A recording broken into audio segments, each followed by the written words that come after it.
Hi again, welcome to Narayana live classes, and today we are going to discuss about new topic in science for grade 3.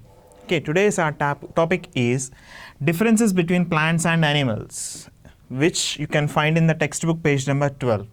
In the previous class we have discussed about the difference between living things and non-living things. Now in this class we are going to discuss about the differences between plants and animals. Even though plants and animals both are living things, they are differ from each other depending upon their few of the features. We are going to discuss about those features and what is the difference between those plants and animals. Today in this topic, in this session, we have taken an activity with an heading. Look at the pictures and complete the given table. A table is provided to us and two living things, one a dog and a plant. Both are given. That is one animal and one plant. Both are given and we are going to discuss the difference between them. How the plant and how the dog are different from each other. These are the features provided to us: movement, eating, breathing, feeling and reproduction. These features differ from animal to plant. What are that and how? We are going to discuss now. Firstly, we start with movement. When you compare an animal with the plant, if we observe, animal can move. Does a plant move? No, it cannot move. So the first difference come here. A dog, it can move.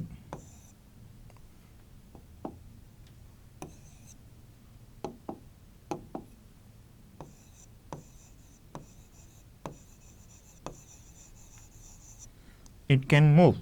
Whereas coming to plant, it cannot move.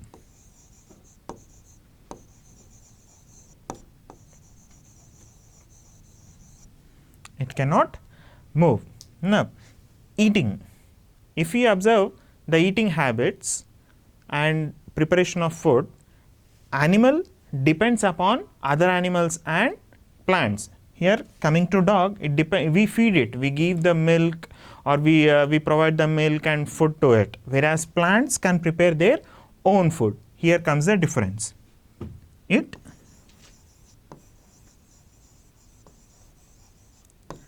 depends on others. Let us say others. Others here means both plants and animals. Whereas coming to plant, it can prepare its own food.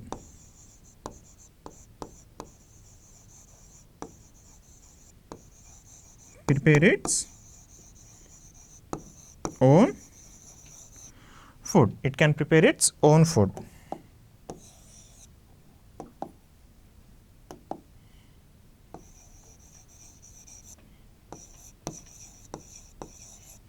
It will prepare its own food. Now coming to breathing habits. Animals are provided with internal organs to breathe. Okay, they have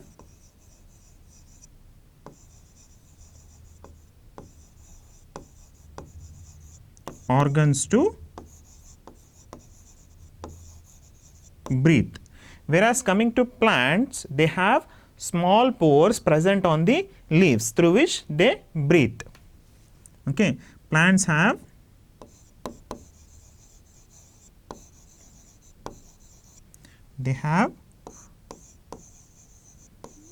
pores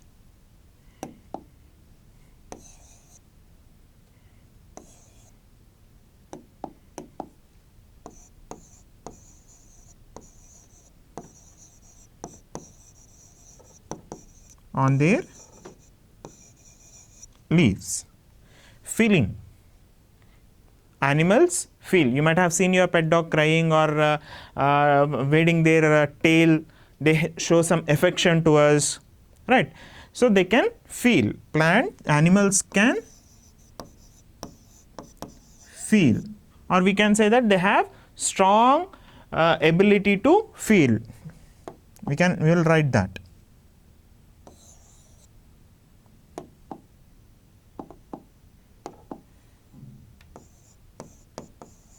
they have strong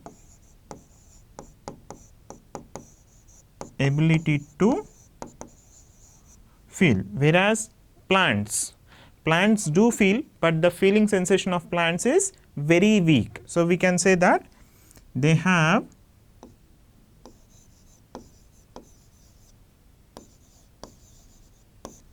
weak ability to feel. Now lastly, coming to reproduction, animals give birth in different ways.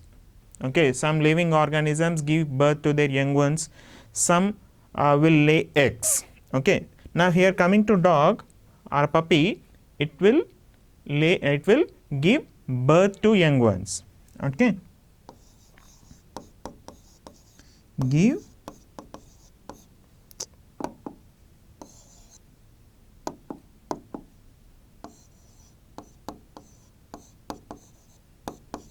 birth to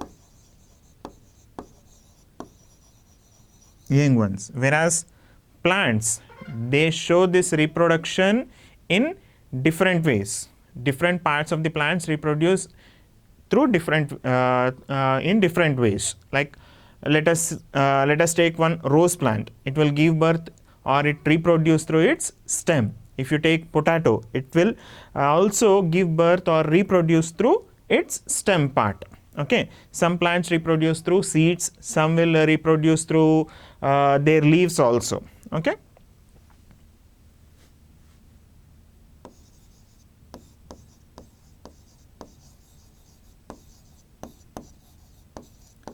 reproduce through different parts.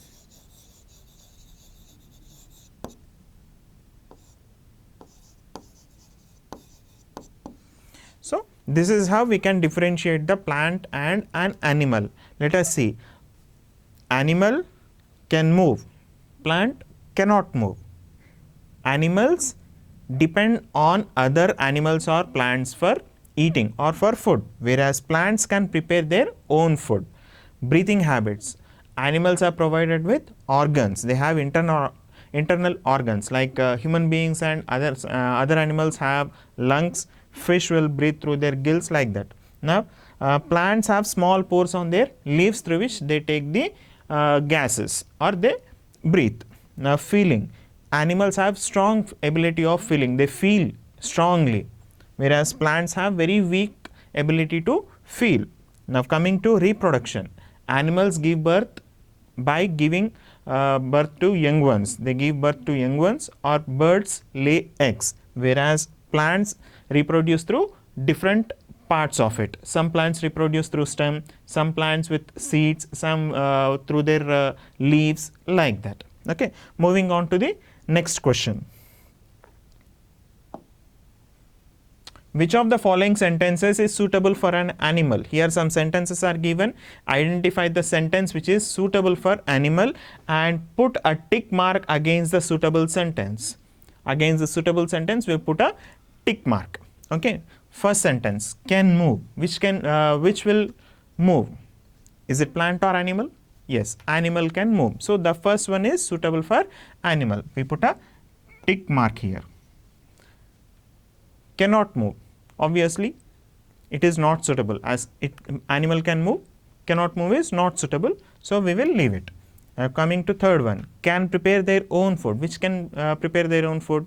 We know that plants will prepare their own food. So it is not suitable for animal. Now going to the next one, depends on plants and animals for food. Animals depend on plants and animals. Yes, it is suitable for animals. Can feel the surroundings strongly. Which one will feel their surroundings strongly?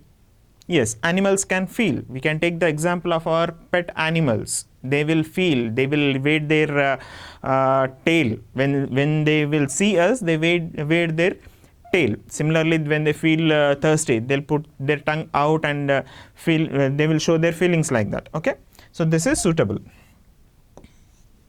Now lastly, cannot feel the surroundings. They cannot feel the surroundings. Which is that?